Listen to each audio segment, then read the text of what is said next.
আজকে একটা কমেন্ট দেখে আমার কিন্তু কথাটা নিয়ে ভাবতে হলো। কিছুক্ষণ ভাবছিলাম কথাটাকে নিয়ে। সে ভাই আমাকে কমেন্ট করেছে যে ভাই অনেক দিন পর তোমার হেল্পিং ভিডিও দেখলাম, তো খুব ভালো লাগছে, তুমি এভাবে কাজ করে যাও, আমরা তোমার পাশে আছি। তো বন্ধুরা, এই কাজগুলো করতে আমারও খুব ভালো লাগে আর আমারও এটা করার খুব ইচ্ছে। কেননা আমি যখন থেকে সোশ্যাল মিডিয়াতে এসেছি যে এইসব করে এমন কোনো একটা কাজ করবো যেন আমার কাজের দ্বারা মানুষের উপকার হয়। তো আমাকে একটা কোম্পানি চ্যালেঞ্জ দিয়েছে যে দুটা ভিডিওর মধ্যে 50,000 যদি ভিউ আনতে পারো তোমাকে $20 বোনাস দেওয়া যাবে। তো সেটা আমরা কমপ্লিট করতে পারি না, কেননা গান বাজনার ভিডিওতে তাদের মানে কি বলবো million million view, million million like comment আছে। তো আমাদের হেল্পিং ভিডিওতে লাইক কমেন্ট আসে না। তো সে কারণে আমরা ফেসবুক থেকে ইনকামও আমি করতে পারছি না। এখান থেকে যদি কিছু টাকা ইনকাম করতে পারি, এই কাজগুলো আরো বেশি বেশি করে করতে পারবো।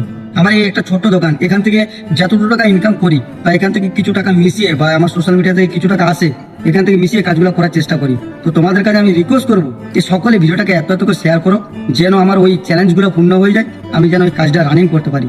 তো সে কারণে বলি যে একটু লেট হয়ে যাচ্ছে বা একটু সময় লাগছে। পেশেন্টের হাজার হাজার ফোন আসছে, আমি যেতে পারছি না। কেন জানো?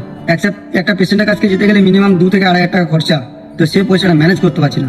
তো তোমাদের কাছে একটাই রিকোয়েস্ট করবো যে সকলে ভিডিওটা শেয়ার করে এইটা যেন আমার 2 লাখ ভিউ কমপ্লিট হয়ে যায়। তাহলে হয়ে গেলে আমি $50 বোনাস পাবো আর দুটা পেশেন্টের কাছে যেতে পারবো। তো দেখি আজকে তোমরা কে কে আমার সাথে আছো আর কে কে ভিডিওটা শেয়ার করছো।